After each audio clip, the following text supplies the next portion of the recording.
The president of Harvard, Claudine Gay, aka the Empress of Diversity, Equity, and Inclusion, has now resigned from her position due to getting caught out in several acts of plagiarism. But somehow, through all of this, she has managed to make herself the victim. Let's talk about it. Yeah, you better.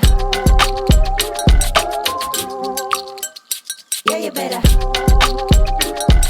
Guys, before we get into this video, if you'd like to support the work I'm doing on this channel, consider becoming a patron to my Patreon. And thank you to everybody who has signed up so far. Now let's talk about this Claudine Gay story. And before we get into her resignation, let's lay the groundwork so that you know the story that is leading to her resignation. Now, for background on Claudine Gay, she is a black woman born to an engineer, so she had a little bit of a silver spoon, cushy life, but made her way into academia where she would eventually become a professor at Harvard. Her main initiative was pushing diversity, equity, and inclusion. Much of her academic work surrounds the idea that black people are perpetual victims in America and that they are constantly oppressed by systems of racism that are present in this country. Not only did Claudine Gay push this narrative through her work, but she also tried to academically assassinate the colleagues that questioned her narrative of systemic racism within America, i.e. Roland Fryer, who we've spoken about on this show. And Claudine Gay was doing well. She was writing all her research on this topic. She was rising up at Harvard. People were buying what she was selling. And this would eventually land her the title of president at Harvard University. And what did she do with her presidential position? She continued to push diversity, equity, and inclusion, a narrative that I believe to be inherently harmful, that stifles free speech and doesn't allow for students to actually say what they think and feel. And that's what universities are for students to be able to share their opinions. And it turns out we have real numbers on this ideology stifling free speech on college campuses. In regard to Harvard, they clock in with the lowest score when it comes to free speech for students on campus, a 0, with over 50% of their students saying that they self-censor themselves and don't feel comfortable saying how they actually feel while on campus. But what led to Claudine Gay's most recent resignation? Well, the catalyst was actually student protests in the wake of what happened on October 7th in Israel. We all know university campuses are super active when it comes to protests. Left-leaning students love to pull out their picket signs and start shouting and screaming for all the different causes that they care about. And most recently, university campuses have been overtaken by pro-Palestinian rallies, and Harvard was no exception. Now, we're not going to get into a Palestinian-Israel debate right now, but just know that thousands of students were making their opinions very clear on the university's campus. This led to Jewish students complaining about feeling unsafe on campus and saying that their administrators were not taking care of the issue. This would lead to Claudine Gay and several other university presidents having to testify before a House committee. Claudine Gay, funnily enough, during her testimony, invoked the idea of free speech when it comes to allowing the protests to take place on Harvard's campus. And we all know she doesn't have the greatest record when it comes to protecting free speech. And while I do agree with Claudine Gay when it comes to her argument of these protests being protected under free speech, where was that energy before with all of her DEI initiatives and coming after her colleagues who disagreed with her? I guess that's neither here nor there, but the general public watched her testimony in front of the House committee and was unsatisfied by her responses. I've heard that thoughtless,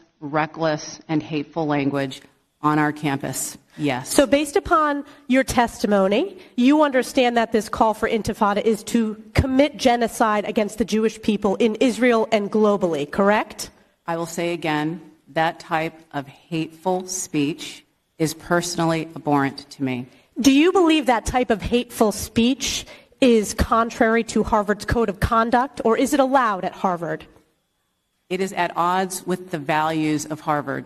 Can you not say here that it is against the code of conduct at Harvard? And this led to many people looking into the past of Claudine Gay. Enter Christopher Rufo and Chris Brunet. They decided to look into some of Claudine Gay's academic work, and it was full of plagiarism. She even plagiarized from a book written by the very person who was meant to analyze her dissertation. And it wasn't just Christopher and Chris who found these acts of plagiarism. Other independent researchers decided to look into the background of Claudine Gay, and they found more counts of plagiarism throughout her works. And now the total is approaching nearly 50 counts of plagiarism. And I know what you may be thinking, because I thought it too. How horrible can these acts of plagiarism really be? Did she just switch out a few words? Did she not properly put quotes on different pieces that she was using from other people? But no, these acts of plagiarism are over paragraphs and paragraphs and paragraphs of her work. And while this may be acceptable for somebody who doesn't quite understand academic writing styles or somebody who is new to university, it is by no means acceptable for somebody who has a tenured position at at Harvard University and who is the sitting president at the university. There's no way that Claudine Gay was unaware of these rules or unaware of the fact that she was breaking them. And I guess it couldn't be ignored because now Claudine Gay has resigned from her position as president of Harvard University. And you'd think there'd be some form of accountability. You know, it's written right there. We have all the receipts of all the plagiarism and everything that she's done wrong in her time at Harvard University. But no, Claudine Gay has managed to play the victim card. And guess what? Somebody predicted that she would. Here's a tweet from Colin Wright that I'll read before we get into Claudine Gay's resignation. Prediction: Harvard President Claudine Gay will resign, but she will not admit any wrongdoing. Instead, she will claim to be the victim of a racist right-wing witch hunt that is impacting her mental health and causing a needless distraction for students and faculty. Ding, ding, ding! Colin was right, because that's exactly what she did with her resignation letter, which we'll read a few parts of right now. She states that it's within the best interest of Harvard for her to resign so that the community can navigate the moment of extraordinary challenge with a focus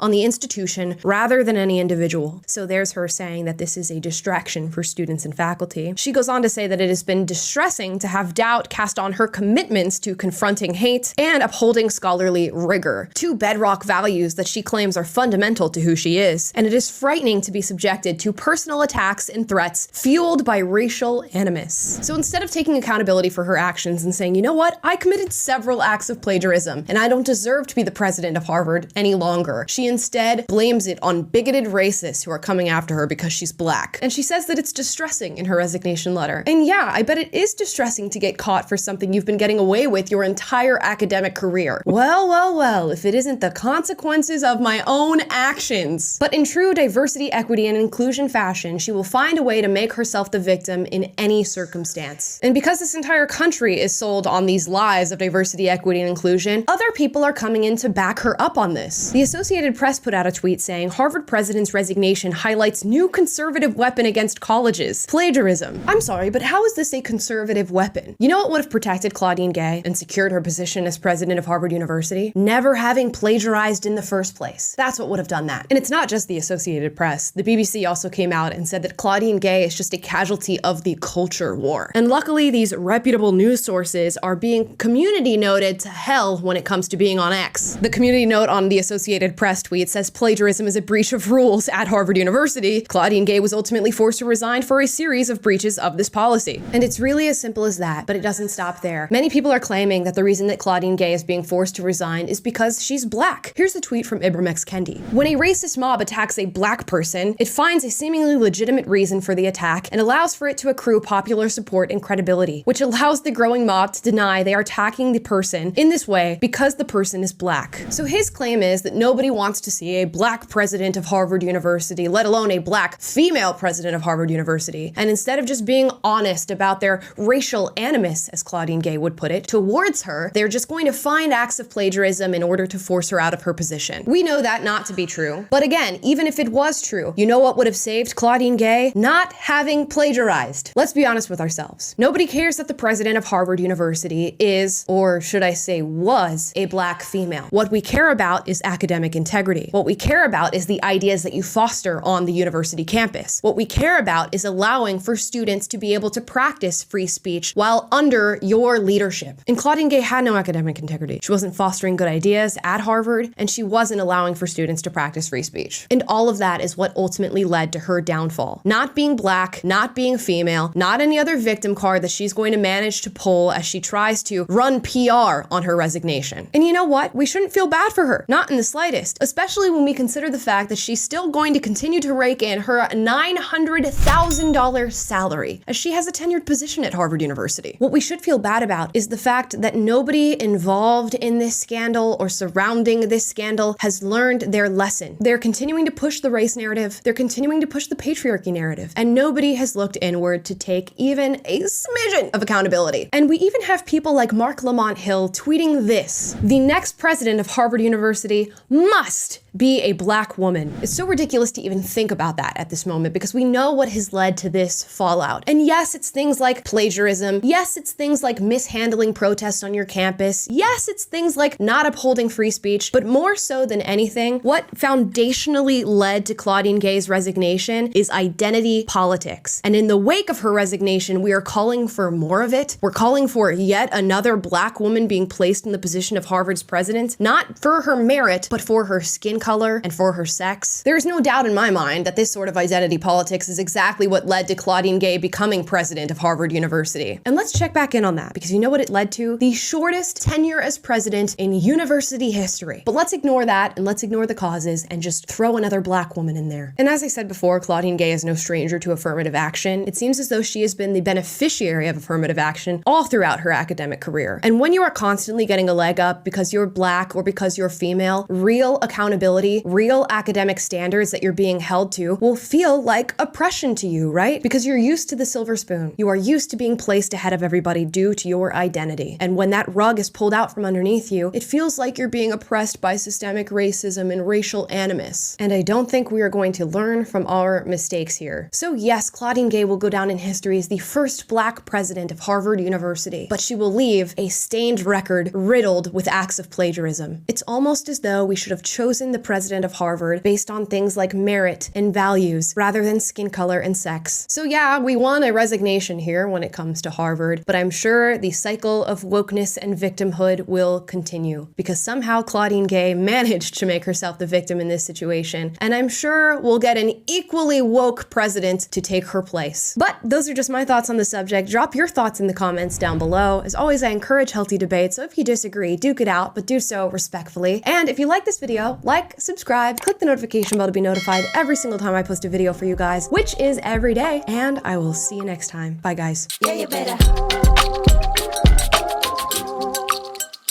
Yeah, you better.